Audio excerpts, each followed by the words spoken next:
ఒక దేశ పౌరునిగా ఆంధ్ర రాష్ట్రంలో 83లో ఎమ్మెల్యేగా వర్క్ చేసి 2005 నుంచి 7 ఏదైతుందో ఏపీఎస్ఆర్టీసీ చైర్మన్గా పనిచేసిన కనుక ఇక్కడి కొంతమంది మిత్రులు ఇక్కడ జరుగుతున్న పరిణామాలను ఆంధ్ర రాష్ట్రంలో కూడా జరుగుతున్న పరిణామాలు చాలాసార్లు మీకు ఇప్పుడు చూపెడతాను మెసేజ్లు.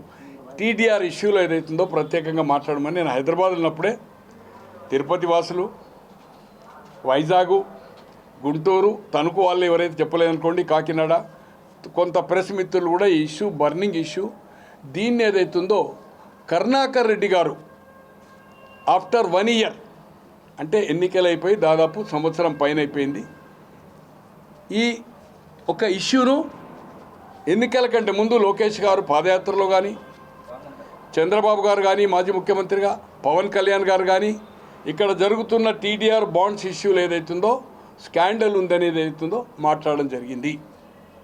లక్ష్మి గారు ఏదైతుందో మొదలు ఆంధ్రప్రదేశ్లో ఉన్నప్పుడు మైన్స్గా ఉండి ఏదైతుందో ఎంత అరాచకం చేసిండ్రు, ఎన్ని వందల వేల కోట్లు ప్రభుత్వం ప్రజల సొమ్ము ఏదైతుందో ఎలా అన్యాక్రాంతమైందనేది కోర్టులలో రుజువైంది.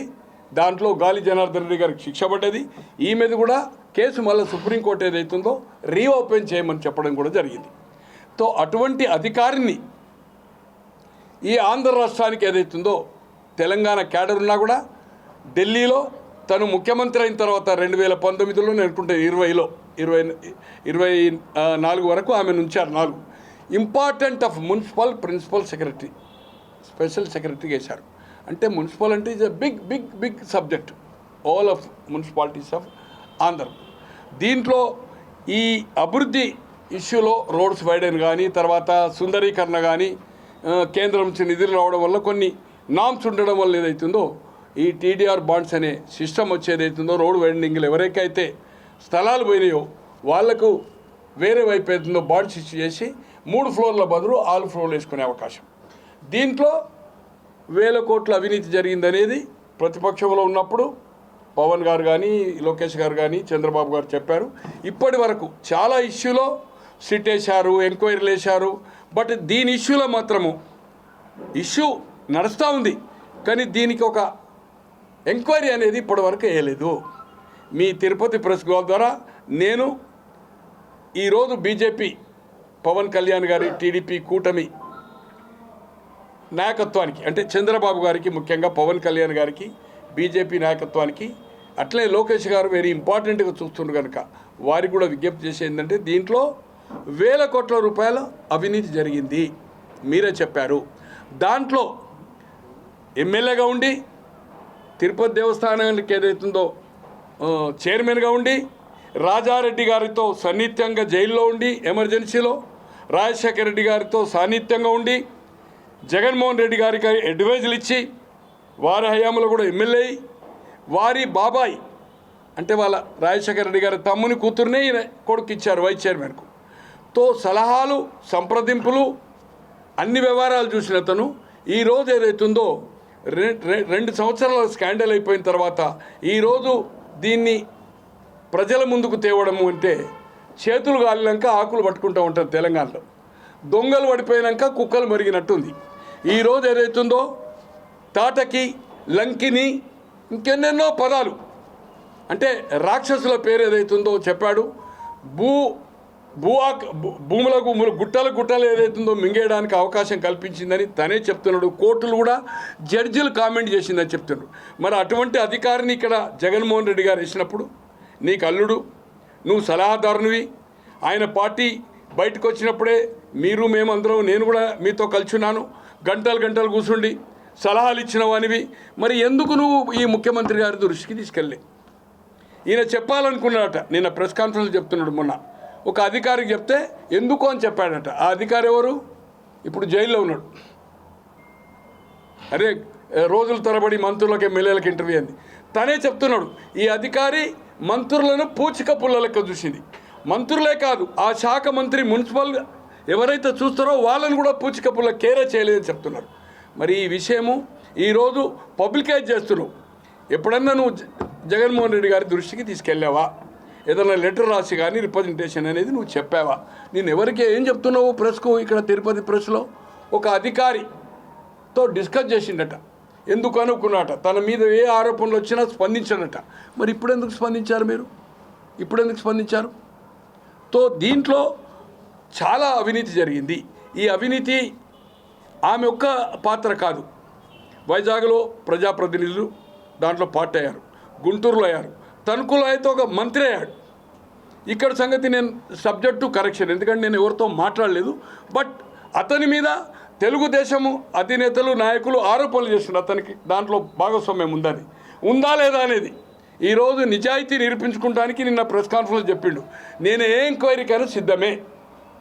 Yes, that is good. ఈరోజు ఏదైతుందో మీ తిరుపతి ప్రెస్ ద్వారా ఈ రాష్ట్ర నాయకుడైన చంద్రబాబు గారికి, దాంట్లో పాటున్న పవన్ కళ్యాణ్ గారికి ఏదైతుందో దీని మీద వెంటనే వీదాలి. ఈ యొక్క డబ్బులు కూడా కొన్ని వందల వేలైతే చెప్పలేను, 100 కోట్ల రూపాయలు అవుతుందో నాకున్న సమాచారం జగన్మోహన్ రెడ్డి గారికి ఎలక్షన్ ఫండ్ కూడా ఇచ్చారు.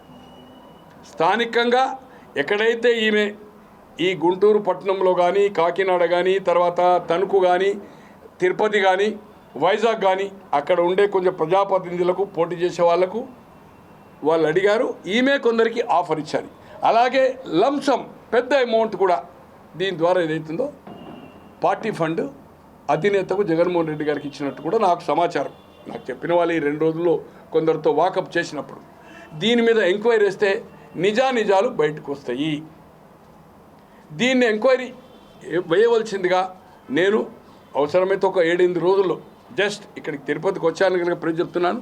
గుంటూరు పోయి కూడా నా లెటరేడ్ మీద నేను ఒక రిప్రజెంటేషన్, మాజీ ఎమ్మెల్యేగా, మాజీ ఆర్టీ చైర్మన్గా, ఇది ప్రజా ప్రయోజనాల దృష్ట్యా గతంలో మీరు ఎన్నికల ముందు చెప్పారు.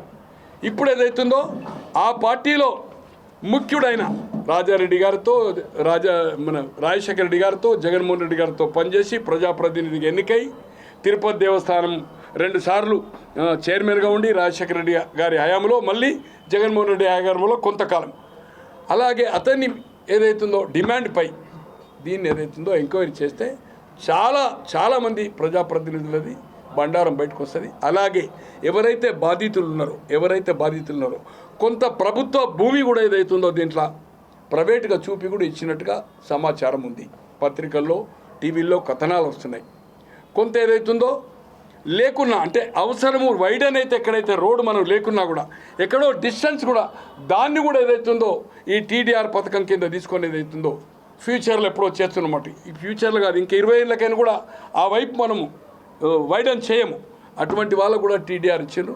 దాని మీద ఎంక్వైరీ చేస్తూ ఈ టీడీఆర్కి ఎవరైతే ఇష్యూ అయినరో వాళ్ళందరినీ కూడా ఏదైతుందో సీజ్ చేసి 1 by 1 ఏదైతుందో కౌన్సిలింగ్ చేసి ఎంక్వైరీ చేసి ప్రజాధనాన్ని దుర్వినియోగం కాకుండా ఆపవలసిందిగా నేను మీ తిరుపతి ప్రెస్ క్లబ్ ద్వారా చంద్రబాబు గారికి, పవన్ కళ్యాణ్ గారికి, అలాగే ముఖ్యంగా ఎక్కువ యాక్టివ్ ఉండి అన్ని ఇష్యూస్, అన్ని సబ్జెక్ట్స్ చూస్తున్నాడు కనుక లోకేష్ గారికి నేను మీ ద్వారా విజ్ఞప్తి చేస్తూ ఉన్నాను. అలాగే దీనికి ఏదైతుందో లక్ష్మి గారిది 1.5 లక్ష చీర కడుతుండేని, మరి మీకు సన్నిహితం లేకుంటే మీకు ఎట్లా సమాచారము? 11 నెంబర్ ఆఫ్ విగ్స్ కూడా చెప్పారు మీరు. 11 విగ్గులు ఉన్నాయని, ఆ విగ్గులకు ఒక్కొక్క విగ్గుకు 50 లక్షలు ఖరీదని. మరి మీకు ఎలా తెలిసింది? అంటే వారితో మీరు ఏదైతుందో ఇక్కడ పనిచేసినప్పుడు ఇక్కడ ప్రజాప్రతినిధిగా ఉండి ఏదన్నా రిప్రజెంట్ చేశా, కలిసే అవకాశం వచ్చిందా? వారింటికి మీరు రావడమా, మీ ఇంటికి వారు పోవడమా? మరి ఆ సాన్నిధ్యం ఎందుకు చెడింది అనేది కూడా మీరు ప్రజాముఖంగా మీ మిత్రునిగా భూమన కరుణాకర్ రెడ్డి గారు నాకు మంచి మిత్రుడు, అతన్ని నేను మిత్రుడుగా సవాల్ చేస్తూ ఉన్నాను. నాకు హక్కు అర్హత ఉంది. మొదలు నేను భారతీయ పౌరుని, తర్వాత మాజీ ఎమ్మెల్యేను, మాజీ ఆర్టీసీ చైర్మన్. ఇది ప్రజా ప్రయోజనాల దృష్ట్యా ఈరోజు మనం బయట పెట్టడం కాదు. ఇది మీకుండే ఇన్ఫర్మేషన్, మీకుండే శ్రీలక్ష్మి గారు ఎక్కడెక్కడ 1000 కోట్లు సంపాదించారని చెప్తున్నారు. ఇవ్వండి, మీరు ప్రభుత్వానికి సహకరించండి, మీరే రాయండి.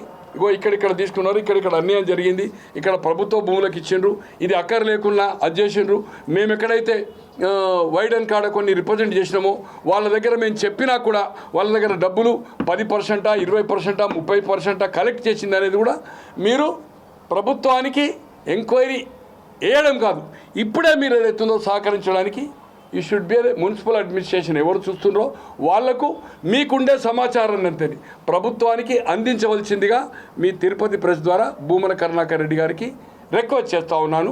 చేతులు ఎత్తి దండం పెడుతున్నాను, మీరు ఇన్ఫర్మేషన్ ఇవ్వండి. ఇంత పెద్ద ఇష్యూను బ్లాక్ చేసింది మీరు. తెలియదా మీకు? ఆ అధికారి ఇక్కడికి వచ్చే ముందు, వచ్చిన తర్వాత మీరు చెప్పాలి కదా, చెప్పే ప్రయత్నం చేశారా? ఇది మనకు చెడ్డ పేరు వస్తుంది. ఆ అధికారికి ఏదైతుందో కోర్టు చివాట్లు పెట్టింది, జైలుకు పోయింది, ఆమెకు ధనదాహం తప్పితే ఏమి లేదు, ఎవరిని కేర్ చేయదు. నేను కూడా కలిశాను, ఆర్టీసీ చైర్మన్కి ఒక జెన్యున్ ఇష్యూకి పోయి కలిశాను సెక్రటరియట్లో. బట్ కేరేపిన్ హాఫ్ అన్ అవర్ కూర్చున్నాను, హాఫ్ అన్ అవర్ తర్వాత చూసి నేను రిప్రజెంట్ చేస్తూ ఉంటే పెన్ పెట్టి రాసుకుంటున్నాను. తో నేను ఇమీడియట్గా లేచి వచ్చాను.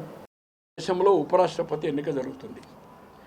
జగన్మోహన్ రెడ్డి గారు 2014 నుంచి 19 వరకు కూడా ఎన్నికల ముందు బెయిల్ వచ్చిన తర్వాత ఆ బెయిల్ ఎలా వచ్చిందంటే వాళ్ళ సతీమణి, వాళ్ళ బావగారైన షర్మిలి భర్త అనిల్ గారు ఢిల్లీకి పంపించి నన్ను సహకరించండి నా బెయిల్ కోసము, సహకరించేది ఉంటే నాకు ఏ సీట్లు వచ్చినా ఏదైనా నేను సెక్యులరు, నేను మత పార్టీల కంటే ఎన్డీఏకు నేను సపోర్ట్ చేయడం అనేది ఓపెన్గా జైలు నుంచి వచ్చిన తర్వాత ఇంటర్వ్యూ ఇచ్చాడు.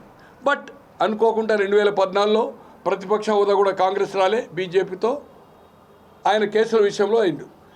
చంద్రబాబు గారు ఆ కూటమిలో మంత్రులు అయినా ఆయన సపోర్ట్ చేశాడు. 2019 నుంచి 24 కంటే ముఖ్యమంత్రి కనుక సహాయ సహకారాలు కనుక చేసిండు. ఈరోజు జస్ట్ ఒక 1 వీక్ బ్యాక్, ఇది షెడ్యూల్ ఇష్యూ కాకముందు ఉపరాష్ట్రపతి రాహుల్ గాంధీని ప్రశ్నించిండు. ఎక్కడైతే ఓట్ల ఇష్యూలో అక్కడ బీహార్లో, ఢిల్లీలో ఉద్యమం చేస్తూ ఉంటే ఆంధ్రప్రదేశ్లో కూడా గోల్మాల జరిగింది పోలింగు, దీని మీద రాహుల్ గాంధీ ఎందుకు మాట్లాడడం లేదన్నాడు. నేను అడుగుతున్న జగన్మోహన్ రెడ్డి గారు ఈ తిరుపతి ప్రెస్ ద్వారా, ఏ రోజైనా నీకు రాజకీయ, నీ తండ్రికి 2 సార్లు పీసీసీ, 83 జూలైలో, 99 మేలో 2 సార్లు పీసీసీ, 2 సార్లు ముఖ్యమంత్రి 2004లో, 2009లో, నీకు రాజకీయ జన్మనిచ్చింది 2009లో ఎంపీగా, మీ బాబాయికి ఎంపీగా, ఎమ్మెల్యేగా, అలాగే ఎమ్మెల్సీగా, మంత్రిగా అన్నీ ఇచ్చి నీవేదైతుందో ఏ రోజైనా కాంగ్రెస్ పార్టీకి, ఈరోజు అక్కడ కూటమి బీజేపీ కూటమి మంత్రులు ఉన్నారు, ఇక్కడ మంత్రులు బీజేపీ కూటమిలో అంటే తెలుగుదేశం దాంట్లో మంత్రులు ఉన్నారు. ఈరోజు నువ్వు రాహుల్ గాంధీని ప్రశ్నించిన వానివి రాష్ట్రపతికి ప్రధానమంత్రి గారు చేయలే, పార్టీ ప్రెసిడెంట్ చేయలే, షా గారు చేయలే, ఎవరో నడ్డా చేసింది అనేది అక్కడి నుంచి చేసిందని కాదు, వీళ్ళు పేపర్లు ఏదైతుందో రాజ్నాథ్ సింగ్ గారు చేసినట్టుగా ప్రకటించుకున్నారు. అది ఆయన ప్రకటించలే, బొత్స సత్యనారాయణ గారితో మద్దతు ఏదైతుందో ఇచ్చాడు. ఈరోజు నేను అడుగుతున్న రాహుల్ గాంధీ గారిని ప్రశ్నించినావు, రాహుల్ గాంధీ గారితో మీ తండ్రి కానీ మీ బాబాయ్ కానీ నువ్వు కానీ బెనిఫిట్ అయ్యి ఈరోజు నీ స్టాండ్ ఏముండాలా? అది కూటమి, నీవు అపోజిషన్ అయితే ఇండియా కూటమితో ఉండాలి, లేకపోతే నీవే ఒక ప్లాట్ఫామ్ తయారు చేసుకొని నువ్వు ఆ కేసీఆర్ ఇంకెవరో 10 మంది కలిసి మీరు ఒక థర్డ్ ఫోర్స్ తయారు కావాలి. అటువంటిది ఎటు కాకుండా అయితే మగ కావాలి, అయితే ఆడ కావాలి. ఈరోజు ఏదైతుందో చెక్క కూడా ఏదైతుందో గుర్తింపు ఉన్నది, వాళ్ళు కూడా ప్రజాప్రతినిధులు అవుతుంది, వాళ్ళు కూడా ఓటు హక్కు ఉంది. ఆ పని చేయొద్దని ఏదైతుందో మీ తిరుపతి ప్రెస్ ద్వారా జగన్మోహన్ రెడ్డి గారిని నేను కోరుతా ఉన్నాను. నీవు ఈ రెండిట్లో ఏదో కాదు ఈ పని చేస్తున్నావు. ఈరోజు నీకు చిత్తశుద్ధి ఉంటే అయితే ఆబ్సెంట్ ఉండు, బహిష్కరించే ఎన్నికలు, లేదా ఇండియా కూటమి చేయి.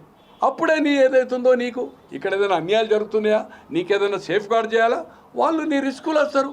అటువంటిది నీ కేసుల కోసం, వ్యక్తిగత ప్రయోజనాల కోసం ఎక్కడ బీజేపీని క్రిటిసైజ్ చేస్తే, బీజేపీని ఎదిరిస్తే నేను జైలుకు పోతాను. దాంతో సేమ్ కేసీఆర్ 2014లో విభేదించిండు, 2018లో మోడీ లేదు గిడి లేదన్నాడు, 19లో చేశాడు.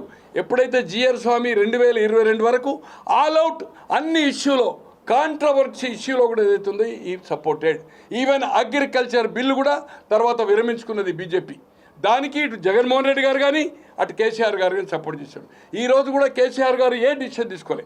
నేను అనుకుంటా కదా, అంటే ఆయన కేసులు ఆయన బిడ్డ భయానికి ఆయన కూడా జగన్మోహన్ రెడ్డి గారు ఏదైతుందో వ్యక్తిగత ప్రయోజనాల కోసము ఎక్కడ జైలుకు పోతామనే ఉద్దేశంతో ఆయన కూడా ఎన్డీఏకే మద్దతు పలికే అవకాశం ఉంది, లేదా ఆబ్సెంట్ ఉంటాడు, బహిష్కరిస్తాడు. ఇప్పటికైనా జగన్మోహన్ రెడ్డి గారు నిజంగా చిత్తశుద్ధి ఉంటే, నాయకత్వ లక్షణాలు ఉంటే కేసులు జానే. ఇదివరకు 16 నెలలు జైలు పోయినావు, మళ్ళీ జైలుకు పోతావు. ఈ దేశంలో జయలలిత జైలుకు పోయింది ముఖ్యమంత్రి ఉండి, మధుకోడ పోయిండు, లల్లు పోయిండు, చౌతాల పోయిండు, కేంద్ర మంత్రులు అయితే మొత్తం ముఖ్యమంత్రులు పోయిన తర్వాత పోయిన వాళ్ళు ముఖ్యమంత్రుల పదవిలో దుర్వినియోగం చేసిందని లల్లు ప్రసాద్ గారు కానీ, చౌతాల కానీ, అక్కడ జార్ఖండ్ కానీ. ఇక్కడ జయలలిత పోయింది, ఉండేది ఉంటే శశికళకు వచ్చింది, ఆమె కూడా జైలు జీవితం చనిపోయింది. తో జైలుకుని కొత్త ఏం కాదు, కానీ ప్రజా ప్రయోజనాల దృష్ట్యా అయితే ఆ కూటమికిలో లేవు కనుక ఎన్డీఏ కూటమి తీసుకో, లేదా ఒక కూటమి తయారు చేయి. అది కాకుండా ఏదైతుందో ఈరోజు నీ స్వప్రయోజనాల కోసం ప్రతిపక్షంలో ఇచ్చిన ప్రజల ప్రయోజనాల కోసం కాకుండా నీ జైలు జీవితాన్ని కాపాడుకుంటాని కోసం, కేసుల నుంచి బయటికి రావడానికి కోసమే ఈరోజు ఎన్డీఏ కూటమికి సపోర్ట్ చేస్తున్నాడు. ఈరోజు 422 ఓట్లండి రాజ్యసభ అండ్ లోక్సభ, 543 ప్లస్ 239, 300 మాత్రమే కూటమికి ఉన్నాయి. ఏ పరిస్థితిలో గెలిచే అవకాశం లేదు. న్యూట్రల్స్ 30, దాంట్లో జగన్మోహన్ రెడ్డి గారిని అనుకుంటున్న 6 రాజ్యసభ 4 లోక్సభ, అక్కడ ఆయన 4 రాజ్యసభ మాత్రమే, లోక్సభ లేదు. 14 నేను అనుకుంటున్నా ఒరిస్సా. అందరు కలిపి ఈ దీంట్లో కూడా ఈ 3 పార్టీలు కూడా ఏదైతుందో ఎన్డీఏకు దీంట్లో గెలుపులో ఏమాత్రం అనుమానం లేదు. కొంతమంది అంటున్నారు, షా గారు ముఖ్యంగా, అసలు గెలిచే అవకాశం లేదు, ఎందుకు పోటీ అని. అట్లంటే మా తెలంగాణలో ఏతుందో 103, 119లో 103 కాన్స్టిట్యున్సీలు డిపాజిట్ పోయినాయి బీజేపీకి, డిపాజిట్ పోయింది. తో పోటీ అనేది ఏదైతుందో 69 కంటే ముందు number of times president and vice president, ఉపరాష్ట్రపతికి ఎన్నికలకు పోటీ అనేది ఉంటుంది. నో కాన్ఫిడెన్స్ మోషన్ ఉంది. హౌస్లో మెజార్టీ లేకున్నా 30% ఆఫ్ హౌస్ ఉన్నా కూడా నో కాన్ఫిడెన్స్ పెడతారు. నో కాన్ఫిడెన్స్ మోషన్ ఎందుకంటే లోక్సభలో కానీ అసెంబ్లీలో కానీ ప్రజా ఇష్యూస్నే కాక general issues, law and order కానీ, ప్రైజ్ రైట్స్ కానీ, ఏది కానీ ఆ సబ్జెక్ట్ అన్ని సబ్జెక్టులో నో కాన్ఫిడెన్స్ మీద మాట్లాడచ్చు. అది రికార్డుగా ఉంటుంది. ఓటమనే తెలుసు, నో కాన్ఫిడెన్స్ సక్సెస్ కావని తెలుసు. అలాగే 69లో ఒక వెరీ ఇంపార్టెంట్ ఇన్సిడెంట్, 1969లో ఇందిరాగాంధీ గారు ప్రధాని, కాంగ్రెస్ అప్పుడు యునైటెడ్ కాంగ్రెస్, అప్పుడు కాడేట్లు మాత్రమే. ఆ ఎన్నికల్లో నీలం సంజీవరెడ్డి గారు మన రాష్ట్రం నుంచి ముఖ్యమంత్రిగా ఉండిరి, ఏఐసిసి ప్రెసిడెంట్గా ఉండిరి. వారు ఏదైతుందో కాంగ్రెస్ బెంగళూరులో వర్కింగ్ కమిటీలో ఇందిరాగాంధీ గారికి మెజార్టీ లేకుండే నిజలింగప్ప గారు, మొరార్జీ దేశాయ్ గారు డిప్యూటీ ప్రైమ్ మినిస్టర్, కామరాజ్ గారు, తర్వాత ఎస్కే పాటిల్, అతుల్ ఘోష్, వీళ్ళందరూ కలిసి నీలం సంజీవరెడ్డిని ప్రపోజ్ చేశారు. వర్కింగ్ కమిటీలో 26, 28, 30 ఉంటుండే కావచ్చు. దాంట్లో మెజార్టీ అభిప్రాయానికే అభ్యర్థి ఉంటుంది, ప్రెసిడెంట్ కానీ, స్పీకర్స్ కానీ, జనరల్ కాంగ్రెస్ పార్టీలో. అప్పుడు ఆమెకు సింగిల్ షార్ట్ ఫాల్ ఉంది, 32 ఉంటే ఆమెకు 17, 15 వచ్చినాయి. దాంట్లో ఈమె మద్దతుదారులు ఇప్పుడు చంద్రశేఖర్ గారు ప్రధాని అయ్యారు, మోహన్ దారియా, తర్వాత కృష్ణకాంత్ అని మన దగ్గర గవర్నర్ ఉండే ఆంధ్రప్రదేశ్లో, తర్వాత రామ్ధన్, వీళ్ళంతా యంగ్టెక్ సపోర్ట్ చేశారు. అప్పుడు విధి లేని పరిస్థితిలో సంజీవరెడ్డి గారికి ప్రధానిగా ఆమె నామినేషన్ ఫైల్ చేసింది. ప్రధానిగా ఆమె ఎంపీ కనుక ఆమె ఏదైతుందో నామినేషన్ ఫైల్ చేసింది. అప్పటి వరకు ఉపరాష్ట్రపతిగా ఉన్న వివి గిరి గారు ప్రెసిడెంట్ ఛాన్స్ ఇవ్వనందుకు జకీర్ హుసేన్ గారు మధ్యలో చనిపోయాడు, 67 69లో చనిపోయాడు. జాకీర్ హుసేన్ మైనార్టీ నాయకుడు. అది రాష్ట్రపతిగా 3 నెలలు ఉన్నాడు, అంటే యాక్టింగ్ రాష్ట్రపతిగా.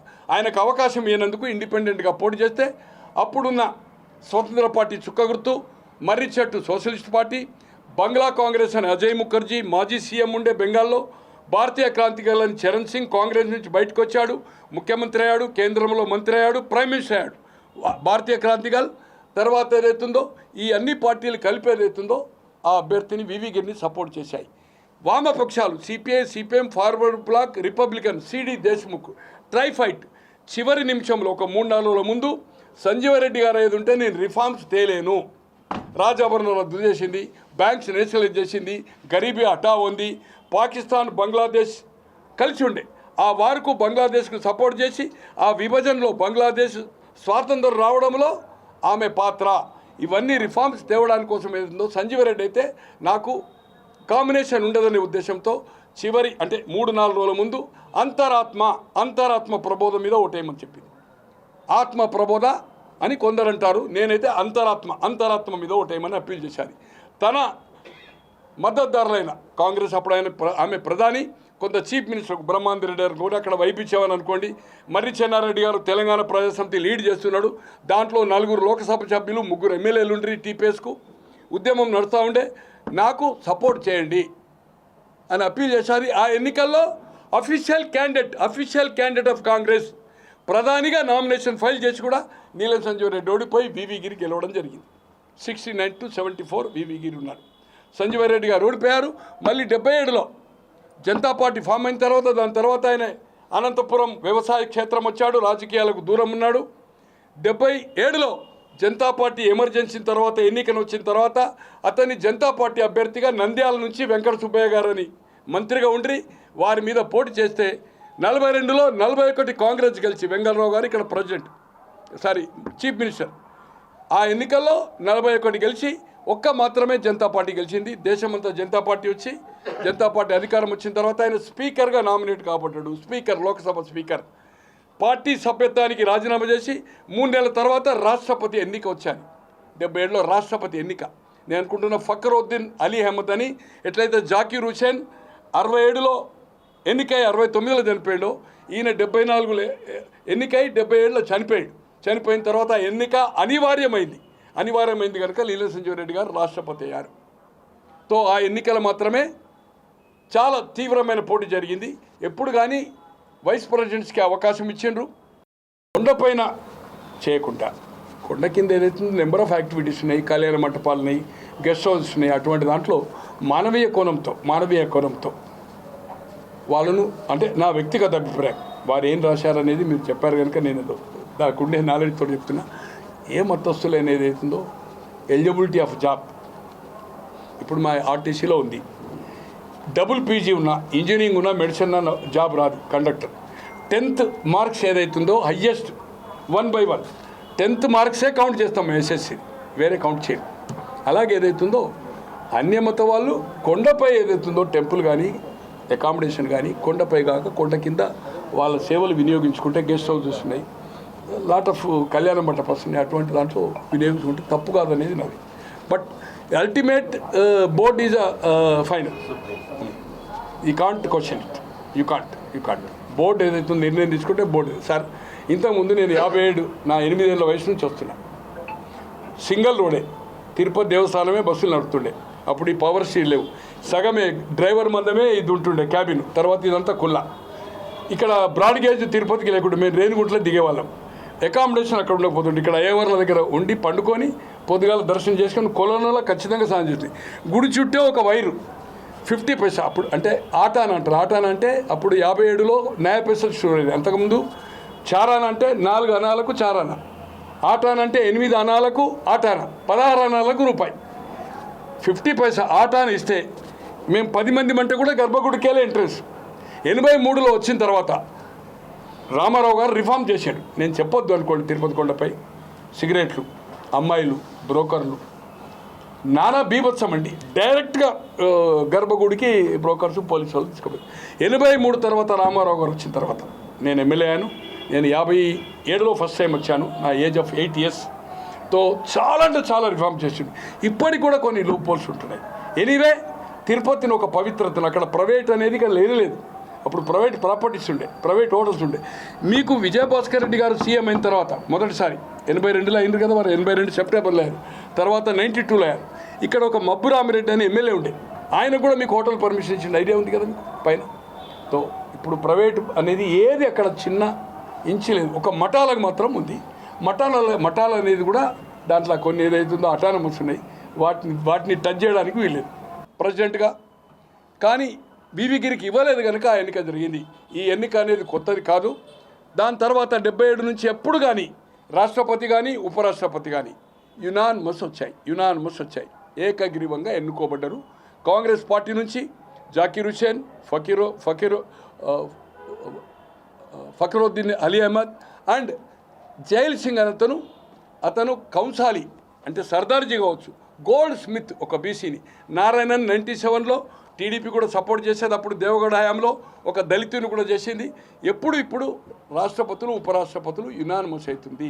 అనుకోని పరిస్థితిలో ఉపరాష్ట్రపతి రాజీనామా ఇచ్చింది కనుక ఈరోజు ఇండియా కూటమి గెలవదని తెలిసినా కూడా ఒక సింబాలిక్ మన యూనిటీ ఎంత ఉంది, ఈ ఇష్యూను హైలైట్ చేయొచ్చు అనే ఉద్దేశంతో ఒక న్యాయ సుప్రీంకోర్టు జడ్జి ఉండే, హైకోర్టు ఉండే, లోక్ అదాలత్ అని గోవా ఉండే. Is a very left ideology ఉన్నాడు. అటువంటిది షా గారు ఏదైతుందో అతను నక్సల్కు ఫేవరు ఒక జడ్జిమెంట్ ఇవ్వడం వలన 5 ఏళ్ళు నక్సలైట్ వెనకకు పోయింది అనడం ఒక హోమ్ మినిస్టర్గా తగదు. ఇది అతను కాదు, అది 3-4 బెంచ్ తర్వాత 2 బెంచ్ కూడా దాన్ని ఎండార్ చేసింది.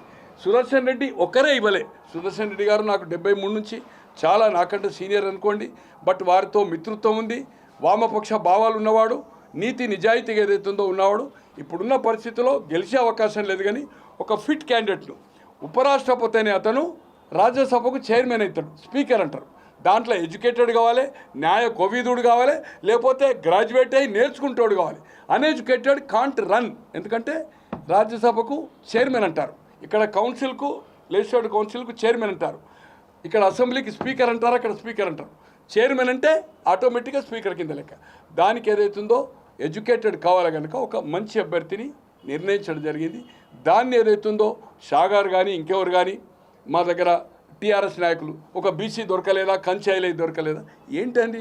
ఆయన కాంగ్రెస్ అభ్యర్థి కాదు, అతను కూటమి అందరు కలిసి కూటమిలో ఉండే ఇప్పుడు సమాజ్వాదీ కావచ్చు, డిఎంకే కావచ్చు, ఆర్జేడీ కావచ్చు, మన ఈయన పేరు కేజ్రీవాల్ పార్టీ కావచ్చు, వీళ్ళందరూ కలిసి CPI, CPM, forward bloc, republican అందరూ కలిసి అతను నిర్ణయించారు. ఆయన కాంగ్రెస్ అభ్యర్థి కాదు, ఈజ్ ఎ ఇండిపెండెంట్ మ్యాన్.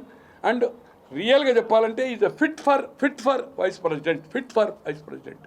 దీన్ని ఏదైతుందో తప్పుగా షా గారు చిత్రించడం జరిగింది.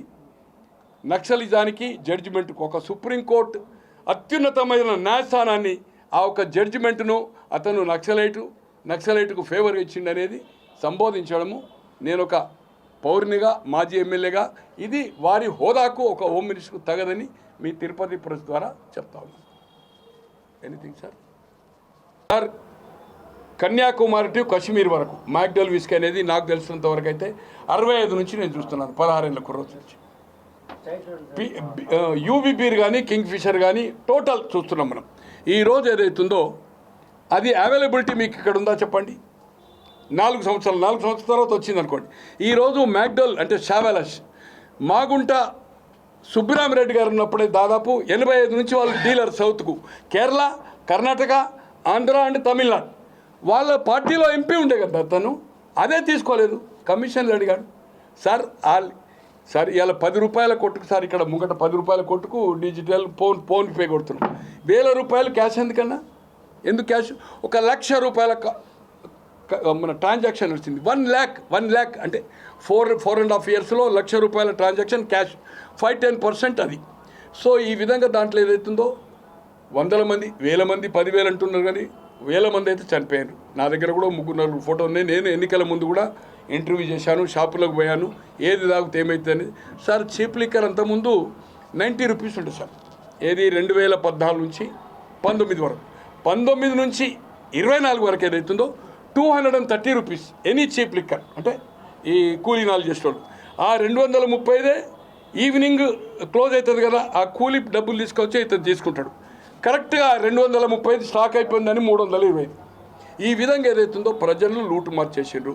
క్లారిటీగా అన్ని దిక్కుల నుంచి ద్వారాలు ఏదైతుందో జగన్మోహన్ రెడ్డి దగ్గరికే డబ్బులు పోయినాయి, బంగారం పోయింది, డబ్బులు పోయినాయి. ఈరోజు ఎందుకు ఒక ప్రజాప్రతినిధి అనేవాడు సాలరీ తీసుకునే మంత్రి కావచ్చు, ఎమ్మెల్యే కావచ్చు, ఎమ్మెల్సీ కావచ్చు, కార్పొరేషన్ కావచ్చు, ఏసీపీ కింద వస్తుంది సార్. రామచంద్రరావు అని మంత్రి ఉండే ఖైరతాబాద్లో, జనార్దన్ రెడ్డి గారిని ఓడించి ఏదైతుందో పి జనార్దన్ రెడ్డి 83లో కార్మిక మంత్రి, ఒక 10,000 ఛాంబర్లో పోయి ఏసీబీ తీసుకొని మంత్రి తీసేసింది సార్. 1,00,000 రూపాయలు బంగారు లక్ష్మణ్ గారు Rajya Sabha ఉండ్రి, all India BJP president, అతన్ని 1,00,000 రూపాయలు ట్రాప్ అయినందుకు ఏదైతుందో టెలిఫోన్ అది అయినందుకు ఆయన అధ్యక్ష పదవి పోయింది.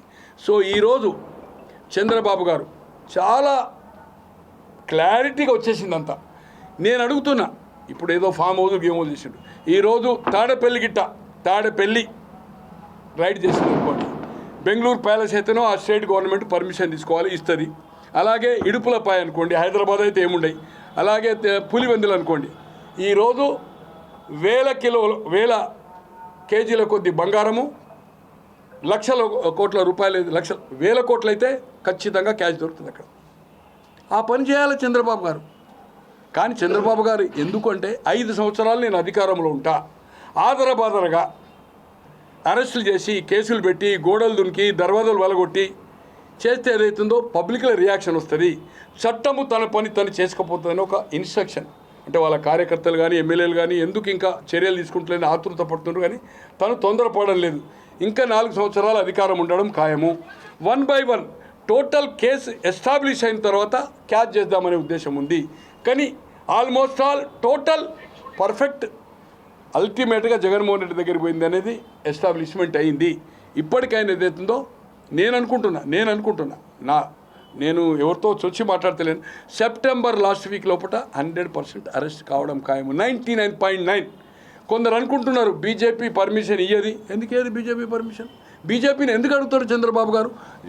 రైట్, అక్కడ కూటమిలో ఉన్నాము, ఇక్కడ ఉన్నాము, ఈ రాష్ట్రానికి ఇతోధిక సహాయం చేస్తుండు కనుక ఒకసారి చెప్తాడు కేసు పొజిషన్ ఇది, హోమ్ మినిస్టర్ చెప్తాడు, ప్రైమ్ మినిస్టర్ చెప్తాడు. వాళ్ళు నో అనే అవకాశమే లేదు. నో అనే దే నోస్. మొన్న ఎన్నికల్లో కూడా ఆయన గురించి ఏం మాట్లాడినరో మనం చూసాము. కూటమి తరఫున వచ్చినప్పుడు మోడీ గారు కానీ షా గారు కానీ ఖచ్చితంగా జగన్మోహన్ రెడ్డి గారు సెప్టెంబర్ లాస్ట్ వీక్ లోపల 99.9 అరెస్ట్ కావడం ఖాయం. దీంట్లో అల్టిమేట్ లబ్ధిదారు అతనే. వీళ్ళంతా నిమిత్త మాత్రులే. ఆల్రెడీ కొందరు అప్రూవర్గా మారారు, కొందరు చెప్పారు. విజయసాయి రెడ్డి గారు కూడా ఆల్మోస్ట్ ఆల్ క్లారిటీగా చెప్పాడు. తను ఫస్ట్ ఆయనది ఉండే, తర్వాత ఎక్కడో లావాదేవీల్లో ఆయన బయటకు వచ్చాడు. ఆయన సార్ ఎవరండి? రాజకేశ్ రెడ్డి మీటింగ్ అయింది హైదరాబాద్లో, విజయసాయి రెడ్డి ఇంట్లో ఉండేది, హోల్సేలర్లందరూ పిలిచి హయత్లో సుబ్రహ్మరెడ్డి గారి హోటల్లో డీల్ అయింది. ఇక్కడ ఆంధ్రప్రదేశ్లో వ్యాపారం, అక్కడ తెలంగాణలో ఎందుకండి వాళ్ళతోటి డీలుతో? ఖచ్చితంగా దీంట్లో కొత్త ఏం కాదు సార్. అల్లిబిల్లి కంపెనీలో ఏమవుతుందో కానీ అంతకుముందు గతంలో 16 నెలలు జైలుకు పోయిండు. దాంట్లో ఫైన్ పడవచ్చు. అల్లిబిల్లి కంపెనీ అంటే ఫారెన్ కంపెనీలు, షూట్ కేస్ కంపెనీలు. దీంట్లో మాత్రం క్లారిటీగా దాంట్లో ఫైన్ పడే అవకాశం ఉంది. ఎందుకంటే అల్లిబిల్లి కంపెనీలు ఇంకోటి బయట నుంచే అమౌంట్ మాత్రం రిజర్వ్ బ్యాంక్ గైడ్ లైన్స్ ప్రకారమే ఎంతైతే బైలాస్ ఉందో ఆ లా ప్రకారమే షూట్ కేస్ కంపెనీలతోటి పైసలు వచ్చినాయి.